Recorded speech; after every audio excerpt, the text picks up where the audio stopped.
오늘 본문 말씀 사무엘상 21장 10절에서 15절입니다. 사무엘상 21장 10절에서 15절, 구약 445페이지입니다. 10절부터 제가 읽도록 하겠습니다. 그날에 다윗이 사울을 두려워하여 일어나 도망하여 가드왕 아기스에게로 가니 아기스의 신하들이 아기스에게 말하되 이는 그 땅의 왕 다윗이 아니니까 무리가 춤추며 이 사람의 일을 노래하여 이르되 사울이 죽인 자는 천천히요 다윗은 만만이로다 하지 아니하였나이까 한지라. 다윗이 이 말을 그의 마음에 두고 가드왕 아기스를 심히 두려워하여 그들 앞에서 그의 행동을 변하여 미친 채 하고 대문짝에 그적거리며 침을 수염에 흘리매 아기스가 그의 신하에게 이르되 너희도 보거니와 이 사람이 미치광이로다. 어찌하여 그를 내게로 데려왔느냐? 내게 미치광이가 부족하여서 너희가 이 자를 데려다가 내 앞에서 미친 짓을 하게 하느냐? 이 자가 어찌 내 집에 들어오겠느냐 하니라. 아멘. 오늘 말씀은 차선이 아닌 최선으로, 차선이 아닌 최선으로라는 제목으로 전하겠습니다. 예전에 이 요리 연구가이고 또 사업가의 백종원 씨, 너무나 잘 알죠. 이 백종원 씨가 진행했던 프로그램 중에 하나였는데 제가 제목은 정확히 모르겠어요. 뭐 골목 식당인지 어떤 프로그램이 있었어요. 그 프로그램에 등장한 한 돈가스 집이 나옵니다. 이 돈가스 집이 보통 이제 그 프로그램은 어떤 그 식당 주인이 요청을 하면은 그 백종원 씨가 가가지고 그 맛을 평가해주고 또 조언을 해주고 그래서 좀 더 잘 될 수 있도록 도와주는 역할이었어요. 그래서 이제 면밀히 모니터하면서 그 식당을 어떻게 운영하는지, 음식이 어떤지 직접 맛을 보고 또 평가해주고 조언을 해줬어요. 그때도 이제 돈가스 집이 이렇게 요청이 들어와서 백종원 씨가 그 돈가스 집을 갔습니다. 근데 가게는 아주 자그마해요. 테이블이 4개. 이 4개의 테이블을 놓고 장사를 한다는 건 참 협소하잖아요. 장사가 보통 잘 안 될 것 같잖아요. 근데 이 백종원 씨가 그 집의 돈가스를 탁 맛보더니 극찬을 해요. 보통은 쓴소리를 많이 하거든요. 근데 그때는 아주 극찬을 하는 거예요. 뭐 이게 몇 도에서 이렇게 굽혀졌고 어떻게 이 안에다가 얼마큼을 치즈를 넣고 막 이런 것들에 정말 대단하다 이렇게 평가를 하는데 가성비가 좋은 거예요. 그리고 맛이 또 너무나 좋은 거예요. 적정한 온도. 먹는 사람들은 뭐 그거 저는 잘 모르겠는데 이제 전문가는 그거 하나하나를 갖다가 탁 평가하면서 너무 좋다. 잘한다. 근데 그 집이 어느 정도로 이 붐비는가 하면 백종원 씨 전에 이미 소문이 나서 사람들이 지방에서도 그 음식 맛을 모르고 올라오는데 테이블이 4개잖아요. 그러니까 사람들이 많이 밀려오니까 어떤 방식으로 운영을 하냐면 새벽부터 번호표를 지급합니다. 새벽에는. 그러니까 새벽 일찍 와가지고 새벽부터 서야 돼요. 6시가 아니라 새벽 막 3시, 4시에 와가지고 줄을 서 있어요. 그럼 나중에 이제는 주인이 나와가지고 번호표를 줍니다. 그러니까 준비된 돈가스 한 100개 정도 있으면 100번의 번호표를 줘요. 그럼 그 번호표를 받고 이제 딴 일 보다가 낮에 본격적인 장사를 하는 11시 반부터 그때부터 그 번호표에 맞게 순서에 맞게 이제 들어가는 거예요. 야, 지금 그걸 보면서 저는 뭐 먹는 걸 위해서 막 기다리고 이렇게까지 못 하는데 야, 저렇게까지 기다릴 정도면 야, 저것이 얼마나 맛있길래 이런 궁금증을 자아내는 거죠. 사람들은요, 그 최고의 것이라고 여기는 것을 누리기 위해서 자신이 그런 선택을 하는 거예요. 수고롭지만 그것을 최선의 선택이라고 여기며 그렇게 기다리는 수고를 한다는 거죠. 그래서 사람들은 최선의 선택을 할 때는 무엇을 기대하고 있는가 하면 최고의 어떤 결과물을 기대하고 있다는 것입니다. 자, 우리는요, 최고의 삶을, 인생을 위해서 최선의 선택을 하려고 합니다. 그런데 그래서 우리가 이제 선거철이나 이렇게 투표할 때가 되면은요, 우리는 좀 더 나은 나라를 위해서, 나은 지역을 위해서 최고의 사람을 뽑으려는 마음을 갖고 최선의 선택을 하려고 해요. 그런데 최선의 선택을 하려는데 보통은 선거철이 되면 어떤 마음들을 많이 가질까요? 아, 최선의 선택을 하기보다 아유, 저 사람은 안 됐으면 좋겠어. 야, 저 사람만은 피해가자 하면서 차선을 선택하게 돼요. 그렇게 해야만 최악을 피해갈 수 있다라고 생각하기 때문입니다. 왜 우리가 최선의 선택을 못하는 경우가 발생되는가 하면은 제한된 범위 내에서 선택할 때 그래요. 그 제한된 범위 내에서만 선택하다 보니까 최선의 선택이 안 나오는 거예요. 가령 예를 들어서요, 우리가 찻집에 갔습니다. 찻집에 갔는데 종업원이요, 성도님들에게 이렇게 물어보는 거야. 커피 드시겠어요? 녹차 드시겠어요? 뭐 드시겠어요? 그러면 생각하겠죠. 커피를 먹어야 되나? 커피가 안 땡기는데 녹차도 별로 안 좋아하는데 그럼 어떨 게 그래? 뭐 커피요. 마시고 싶지 않지만 커피는 먹고 싶지 않으니까 녹차요. 이렇게 말할 수가 있겠죠. 근데 종업원 너머에 저기 벽을 보니까 메뉴판이 있네요. 그 메뉴판에는 커피뿐만 아니라 우유도 있고 코코아도 있고 과일 주스도 있고. 그렇다면 우리는 속았다고 생각하겠죠. 왜 우리가 이런 최선의 선택이 아닌 것을 선택하게 되는가 하면 제한된 범위 내에서 우리가 무엇인가를 선택하게 되면 우리의 선택은 아무리 좋은 선택이라 할지라도 최선의 선택이 안 될 수 있다는 것입니다. 결국 최선이라는 것은요, 어쩌면 나의 생각과 나의 경험과 나의 감정 너머의 것에서 우리의 최선이 있을 수 있다는 거예요. 우리는 내가 선택하는 것이 나는 최선이다 하지만 사실 우리의 선택은요, 나의 기분과 나의 경험과 나의 지식의 바탕 위에서 하는 선택이지만 진정한 최선은 그것을 뛰어넘을 수 있는 선택, 사실 그것이 우리에게는 최선의 선택이 된다는 것이죠. 오늘 본문이 그런 최선의 선택을 하는 데 있어서 도움이 되기를 바랍니다. 다윗은 사울을 피해서 노베 제사장에게 가서 먼저 양식을 얻고요, 그리고 무기를 얻게 됩니다. 그리고 다윗은 이 사울을 피해서 저 멀리까지 가게 되는데 바로 그곳이 블레셋에 있는 가드라는 지역이에요. 이 가드는 자신이 예전에 죽였던 장수 골리앗의 고향이 이 가드예요. 그곳에까지 이제 피하게 되는데 롭에서부터 가드까지의 거리는 약 37km. 이것을 한날에 도달하게 됩니다. 그러니까 다윗의 입장에서는 얼마나 사울 왕이 두려워서 피하기에 급급해서 지금 가게 된 것이었어요. 근데 공교롭게도 그곳이 자신이 죽였던 골리앗의 고향이었던 거죠. 이 다윗이 블레셋을 선택한 이유는 자기를 잘 못 알아보지 않을까. 이스라엘은 사울왕의 통치구역이었으니까 사울왕을 피해서 가니까 자기를 좀 못 알아볼 만한 곳이라고 생각하고 간 거예요. 그리고 또 정치적인 망명을 한다 그러면 그들이 받아들여주지 않을까라는 생각으로 갔던 거예요. 그러나 그 결과는 오늘 본문에서 나온 것처럼 처참하고 비참하게 도망 나오기에 바빴죠. 아브라함이 100세에 이삭을 낳았습니다. 이삭의 뜻은 웃음이에요. 기쁨을 준다는 거예요. 자, 이삭은 아브라함과 사라에게 참 웃음과 참 기쁨을 줬어요. 말씀 안에서 그 약속을 붙들고 사느라고 기다리고 인내하고, 그래서 참아서 25년 만에 약속을 받고 25년을 기다려서 힘들었지만 이삭을 얻게 됩니다. 그러나 기쁨이었어요. 그러나 말씀 밖에서 자신의 생각을 따라서 기다리는 수고를 하지 않고 낳은 자가 있었으니 그가 바로 이스마엘이에요. 이스마엘은 약속을 기다리다 못해 그냥 자신의 생각을 따라서 낳은 아이가 바로 이 이스마엘이에요. 말씀을 따라 낳은 이삭은요, 아브라함에게 또 사라에게 기쁨을 가져다 주었지만 말씀을 따르지 않고 낳은 이스마엘은요, 이 부부에게 근심을 가져다 줘서 나중에는 쫓겨나게 됩니다. 말씀 안에 사는 길은 사실 힘들어요. 그러나 그것이 우리에게 가져다 주는 결과는 웃음과 기쁨이라는 거예요. 말씀 밖에서 사는 길은 쉽습니다. 그러나 그것이 궁극에 우리에게 가져다 주는 것은 근심이라는 것이에요. 시편 16편 2절은 이렇게 말합니다. 내가 여호와께 아뢰되 주는 나의 주님이시오니 주 밖에는 나의 복이 없다 하였나이다. 우리가 이게 믿어졌으면 좋겠어요. 근데 우리는 어떤 생각을 갖고 있습니까? 주 밖에도 우리에게는 복이 있다라고 여기고, 사단은 바로 그것을 이용하는 거예요. 복은요, 주 안에만 있습니다. 그러나 사단은요, 주 밖에도 복이 있어 라고 우리를 끌고 갑니다. 복은 비슷해 보여요. 사단이 주는 복과 주님이 주시는 복이 비슷해 보여요, 겉으로 볼 땐. 시편 1편에서도 분명히 복이 있는 사람은 이라고 나옵니다. 근데 복이 없는 그 악인의 모양은 겨와 같다라고 얘기해요. 그러니까 겨나 알곡이나 겉모양은 비슷해 보여요. 그러나 어떤 결정적인 계기가 되면 그것이 진정으로 알곡인지 아닌지가 드러나는 것처럼 겉은 비슷해 보입니다. 자, 진짜 복과 가짜 복이 어떤 것인지 한번 속으로 판단해 보십시오. 평안함, 그리고 편안함. 어느 것이 진짜 복일까요?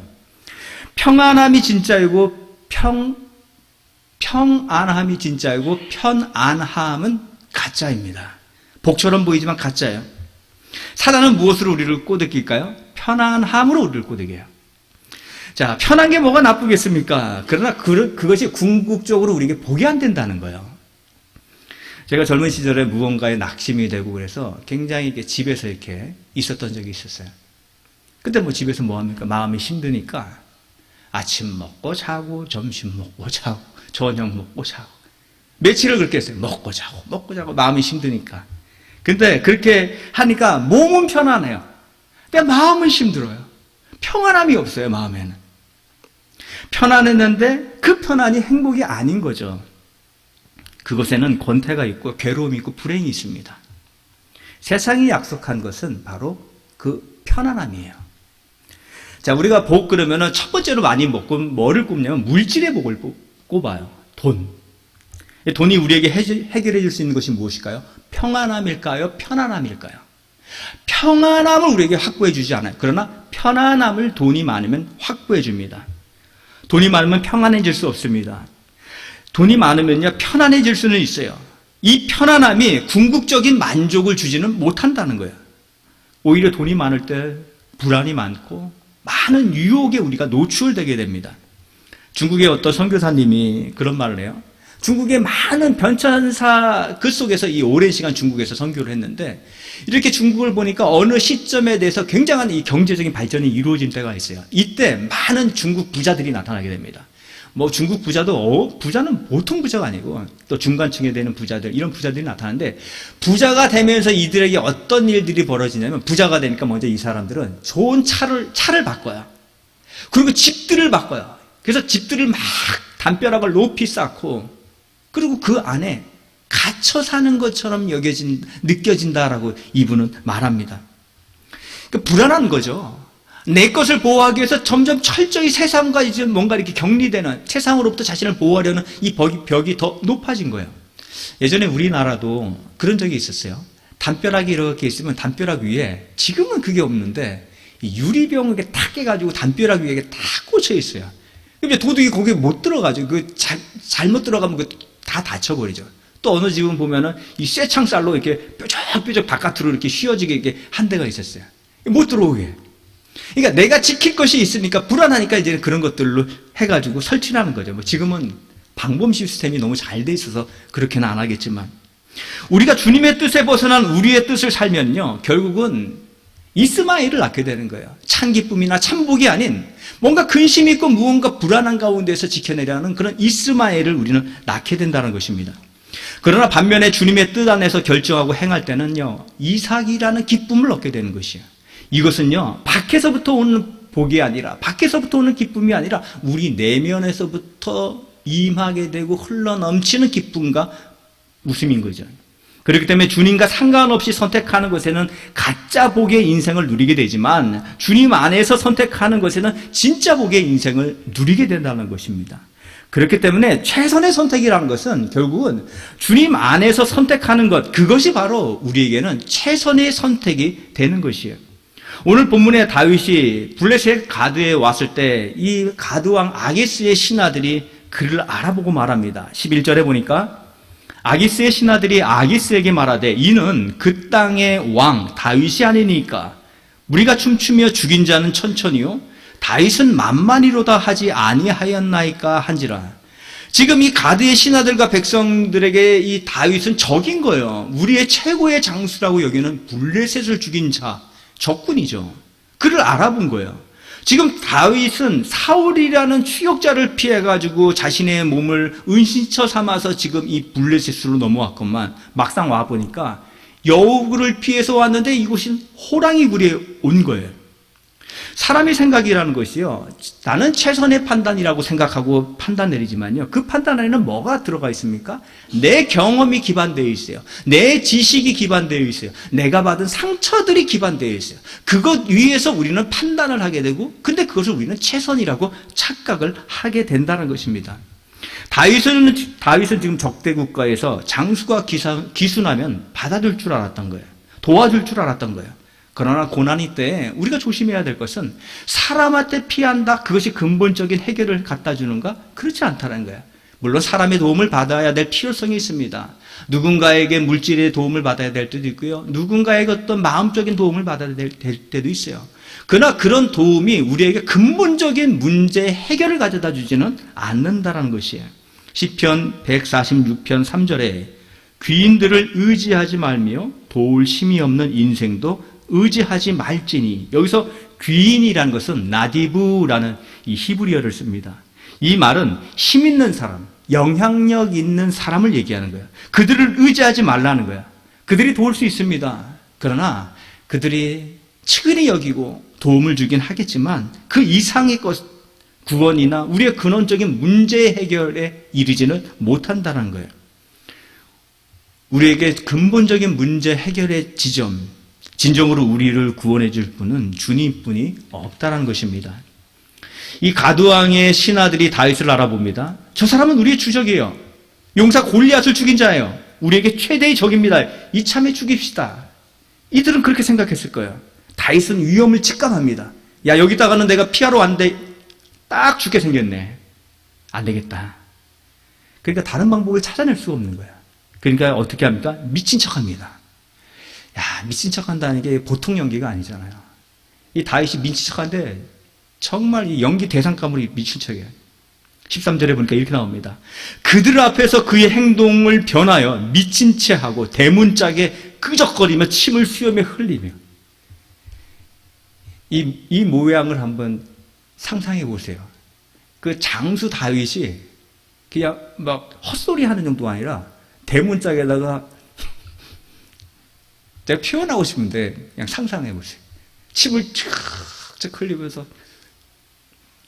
여기서 수염은 자칸이라는 단어를 씁니다. 장로라는 단어가 자켄이에요. 같은 뿌리에서 나온 같은 어원이에요. 이것은 위엄과 권위라는 의미를 가지고 있어요. 그래서 이들에게 수염은 위엄과 권위예요. 수염을 자른다? 상대 국가에 갔는데 수염을 잘라가지고 보냈다? 이것은 치욕적인 일이라서 전쟁이 일어나는 일이에요. 근데 지금 다윗이 그 권위의 상징인 이 수염에다 뭐를 흘립니까? 지저분한 침을 막 흘린다.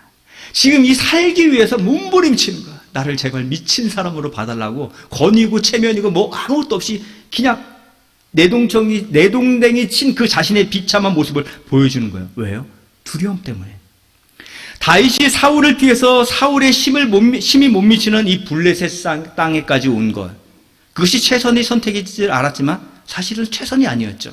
죽을 위기까지 온 최악이었죠. 단지 다윗이 지금 죽을 위기에 처했기 때문에 그의 선택은 최선이 아니다라는 것이 아니라 그가 주님께 묻지도 않고 자신의 생각을 의지하여 선택했기 때문에 이 다윗의 선택이 최선이 아니라는 것이에요. 잠언 3장 5절과 6절 우리말 성경에선 이렇게 말합니다. 네 마음을 다해 여호와를 믿고 내 지식을 의지하지 마라.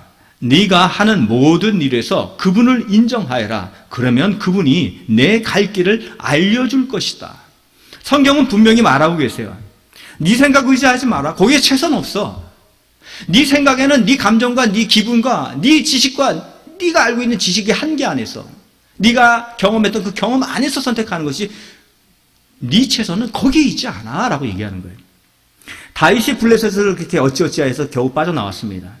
그런데 나중에 이제 이 다윗의 여러 사람들이 이제는 유대 사람들이 다윗을 찾아서 그의 부하가 되고 그의 식솔이 되었어요.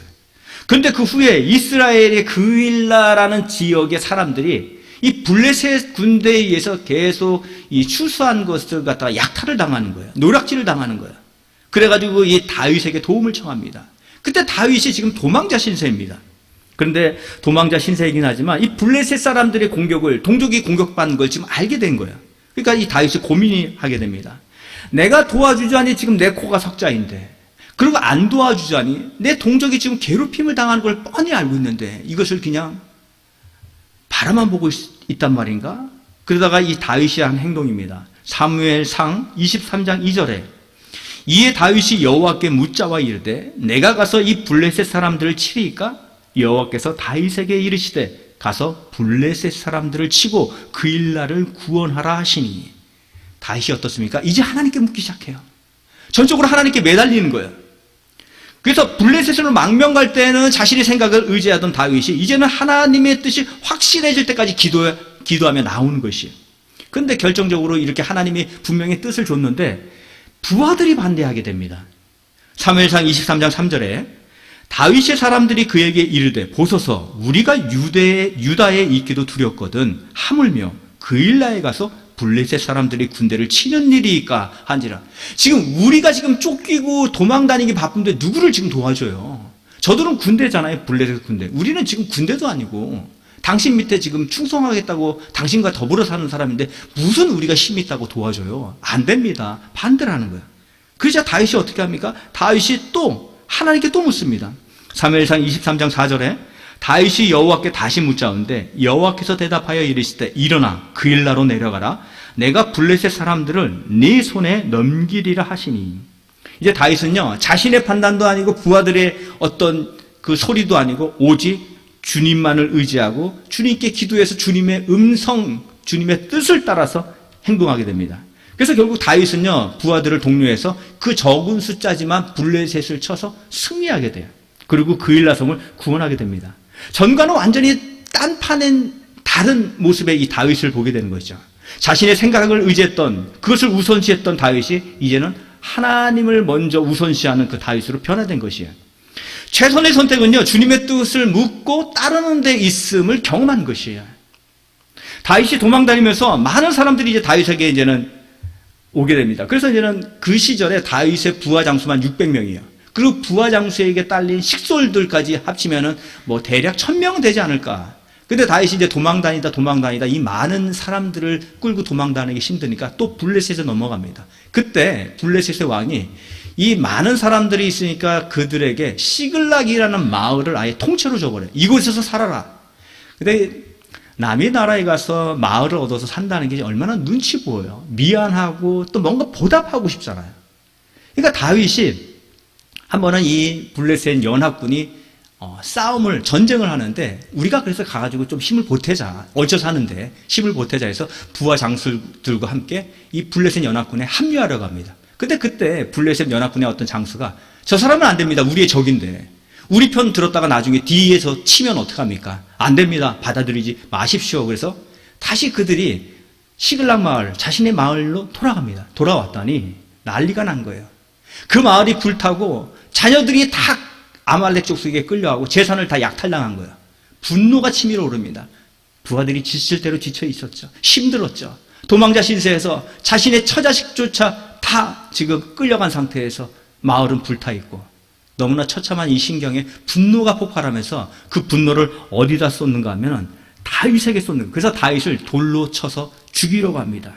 부하들은요 이 상황에서 자신의 감정과 기분을 따라 행동하려고 합니다. 반면에 이 두렵고 불행한 상황에서 다윗이 무엇을 선택했는가? 사무엘상 30장 6절에 백성들이 자녀들 때문에 마음이 슬퍼서 다윗을 돌로 치자 하니 다윗이 크게 다급하였으나 그의 하나님 여호와를 힘입고 용기를 얻었더라. 용기를 얻고 그 다음에 아말렉을 쫓아가서 결국 아말렉을 진멸하고 그들에게 빼앗겼던 자신들의 물품뿐만 아니라 아말렉의 물품까지도 취하여 전리품을 더 얻게 됩니다. 그래서 자신의 부하들과 식구들에게 그것을 나눠주게 되죠.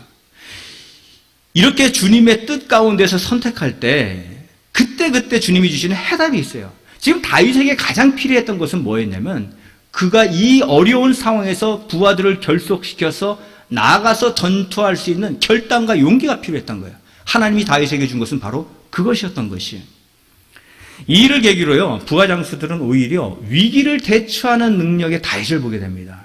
우리가 대장이라고 할 때는요 뭐 싸움을 잘한다 물론 기본 그래야 되겠죠. 그러나 이 사람이 얼마나 위기 대처 능력이 있는가 이것을 보게 됩니다. 한 나라의 수장도 우리가 볼 때 그렇지 않습니까? 위기가 왔는데 이 위기를 어떻게 타파해 나가는가 우리는 그것을 중요시 여깁니다. 이것을 계기로 부하들은 더욱 결속되게 되고 이 다윗을 더욱 인정하는 계기가 되는 것이에요. 불의전차라는 영화로도 나온 1924년 파리올림픽 금메달리스트 에릭 리델의 시야를 바탕으로 한 영화죠. 그 에릭 리델은 세계적인 육상 선수였어요. 그래서 영국 국민의 기대를 한 몸에 받고 있었어요. 그리고 그는 1924년 파리올림픽에 육상 선수로 출전하게 됩니다. 그의 주 종목은 이제 100m였어요. 여러분이 다 알다시피 이 100m 경기가 이 주일날 열리게 됩니다. 그러자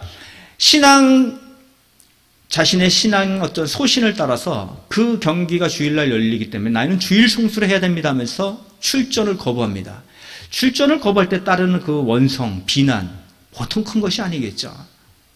영국 국민들의 그 비난과 원성 속에서 이제 영국 황태자가 이 파리로 와서 이 에릭 리델 선수를 설득합니다. 왜냐하면 사람들의 기대가 너무 컸기 때문에 황태자까지 와가지고 설득한 거야. 참여해라. 참여하는 게 더 도움이 되는 것이 아니냐. 나라를 위해서. 이런 말들 있잖아. 나라를 위해서. 국민을 위해서. 이런 말로 설득했지만 결국은 에릭 리델은 출전을 거부합니다. 그리고 그 다음날 400m 경기에 출전하게 돼요. 그리고 그곳에서 400m 금메달을 따게 됩니다. 그리고 그의 400m의 기록은 16년간 깨지지 않아요. 주님의 기쁘신 뜻을 선택함으로 인해서 주님은 그에게 400m에서 금메달을 따는 보상을 주었다라는 것이 핵심일까요? 아니요. 그건 핵심 아닙니다. 그 인생의 하이라이트, 에릭 리델의 인생의 하이라이트는 그 후에 시작됩니다. 그는 23세의 젊은 나이로 중국 선교사를 자청합니다. 그리고 20년간 선교 활동을 하다가 2차 세계대전을 맞이하고 그 당시에 일본군이 이 동아시아 점령하고 있었으니까 그때 중국까지 점령하면서 그곳에 수용소를 차리면서 많은 중국 포로들이 수용소에 갇혔을 때 그곳에서 같이 이 에릭 리델 선교사는 그들에게 복음을 전하고 그들을 격려하며 그러다 그가 앓고 있었던 지병으로 44세에 많지 않은 나이에 순교를 하게 돼요. 과연 앞날이 창창한 젊은 나이에 그는 금메달리스트예요. 그가 다시 고국에 들어와서 앞으로 살아간다고 하면은 굉장히 앞날이 창창한 것 아니겠습니까? 좀 더 화려한 삶, 좀 더 사람들에게 인정받는 삶, 그런 길이 이 사람에게는 예비되어 있었던 거예요. 근데 그는요, 어떤 선택을 합니까? 세상이 알아주지 않은 선교사의 길을 떠나요. 어떻게 그런 담대함과 용기가 있을 수 있을까요? 더 화려하고 사람들이 선호하는 그것을 포기하고 이쪽 길을 선택하는 그 담대함과 용기가 어디서 나왔을까요? 주님의 은혜가 그에게 임한 거죠. 주님을 선택한 자에게 주님 안에서 최선을 선택을 하려는 자에게 무엇이냐면 주님의 은혜라는 것이에요. 누가 자신의 인생을 다른 일을 위해서 쓰기를 원하겠습니까? 먼저는요, 우리에게 여건과 환경이 된다면요, 우리는요, 자기를 위해서 자기 개발하는 데 시간을 씁니다. 세상의 이름을 높이는 데 씁니다. 기득권을 얻기 위해서 인생이라는 시간을 쓰는 것이 보통 사람들입니다. 그럼에도 그는요, 세상이 갖고 있는 이 보편적인 생각을 뛰어넘었다는 거예요. 젊은 나이에 타인에게 복음을 전하다가 많지 않은 나이에 하늘나라로 갈 수 있었던 것은 그가 주님을 선택했을 때 주님께서 주신 인생에 더 가치 있는 것을 품게 한 주님의 은혜로 말미암아 그 길을 갈 수 있었던 것이에요. 세상은 이 길을 선택하지 못합니다. 그러나 주님을 선택할 때 주님이 주신 놀라운 은혜가 세상에 갈 수 없는 그 길을 가도록 이끌어내셨다는 거죠. 그에게 그 길을 갈 수 있는 담대함과 복음 선교의 가치에 대한 갈망을 그에게 주심으로 그가 그 길을 갔다는 것입니다. 우리가 주님의 뜻을 선택할 때 그것이 최선의 선택이라고 얘기하는 것은요, 그 주님의 뜻을 선택할 때 사업이 번창한다, 자녀의 진로가 창창하게 펼쳐지고 기울었던 가세가 일어난다는 뜻이 아니에요. 물론 포함할 수 있습니다. 전부가 아니라는 거야. 그것이 핵심이 아니라는 것이야. 우리가 주님의 뜻을 붙잡았을 때 그것이 최선의 선택입니다라고 말하는 이유는 우리에게 진정 필요한 것들, 영혼을 향해 가게 하는 것들, 주님의 선한 뜻 가운데 참여하고자 하는 갈망을 일으키는 것들, 값없는 인생, 가치 있는 인생으로 살아가려고 하는 그런 마음을 주는 그 모든 것들이 주님을 선택할 때 주님께서 우리에게 부어주신 은혜로 임한다는 거예요. 그래서 우리로 하여금 후회 없는 인생을 살게 하고 더 가치 있는 인생을 살도록 이끌어 주신다는 거예요. 세상은 지식을 가르칩니다. 돈을 많이 버는 방법을 알려주고 세상의 이름을 날리는 것들을 알려줍니다. 인생을, 그러나 영혼을 향해 가는 법을 세상은 알려주지 못해요. 세상에 생명을 흐르게 하는 법을 세상은 가르쳐주지 못해요. 하늘의 재산을 쌓는 법을 가르쳐주지 못해요. 이 땅에서 사라져버릴 것을 어마어마하게 쌓는 것은 가르쳐주죠. 그러나 영원에 쌓이는 것을 가르쳐주지는 못한다는 거예요. 따라서 주님 안에서만이 우리는 최선의 것을 선택하고 최고의 길이 예비되어 있다는 것입니다. 사단은요, 항상 우리의 생각과 판단이 최선인 것처럼 우리를 속여요. 그래서 우리는 항상 주의가 필요해요. 에베소서 5장 15절과 17절 새 번역입니다. 그러므로 여러분은 어떻게 살아가야 할지를 살피십시오. 지혜롭지 못한 사람처럼 살지 말고 지혜로운 사람답게 살아야 합니다. 세월을 아끼십시오. 때가 악합니다. 그러므로 어리석은 자가 되지 말고 주님의 뜻이 무엇인지를 깨달으십시오. 여러분, 때가 악하다는 게 범죄자가 많이 나온다는 거 아니에요? 여러분이 주님의 뜻을 살지 않도록 하는 유혹이 어느 때보다 강한 때라는 거예요. 주님의 뜻이 최선이라는 것을 알면서도 근데 우리는요, 어떻습니까? 최선의 선택을 잘 못한다는 거예요. 이런 연약함을 우리가 동시에 알면서 동시에 행함으로 가지 못하는 연약함을 가지고 있다는 거예요. 다윗이 살기 위해서 블레셋에 갔지만 미친 척까지 했다는 거 얼마나 슬프고 비참합니까? 개인 역사적으로 처참한 거지. 부끄럽죠. 그럼에도 다윗은 이 상황을 비극적으로 묘사하지 않아요. 다윗의 시편 34편을 보면 그 제목이 뭐라고 나와 있냐면 다윗이 아비멜렉 앞에서 미친 채 하다가 쫓겨나서 지은 시. 그러니까 블레셋 왕 앞에서 미친 채 하다가 쫓겨나서 지은 시가 시편 34편인데 그것의 다를 읽어드리지 못하고 제가 시편 34편 4절과 8절 9절만 읽어드리겠습니다. 내가 여호와께 간구하매 내게 응답하시고 내 모든 두려움에서 나를 건지셨도다. 너희는 여호와의 선하심을 맛보아 알지어다. 그에게 피하는 자는 복이 있도다. 너희 성도들아 여호와를 경외하라. 그를 경외하는 자에게는 부족함이 없도다. 자신을 건져주신 오히려 그 주님의 선하심을 알아봤다, 알게 됐다는 거예요. 그래서 우리에게 선하심을 맛보아 알라라고 말합니다. 우리는 연약하고 수치스럽고 항상 그 부끄러운 것을 선택하지만 하나님은 그렇지 않습니다. 그래서 우리가 선택하는 허망한 선택과 실패에도 그들과 다른 하나님께서는 끊임없이 우리에게 생명과 진리와 은혜와 기쁨의 자리로 우리를 이끌며 우리에게 부어주신다는 거예요.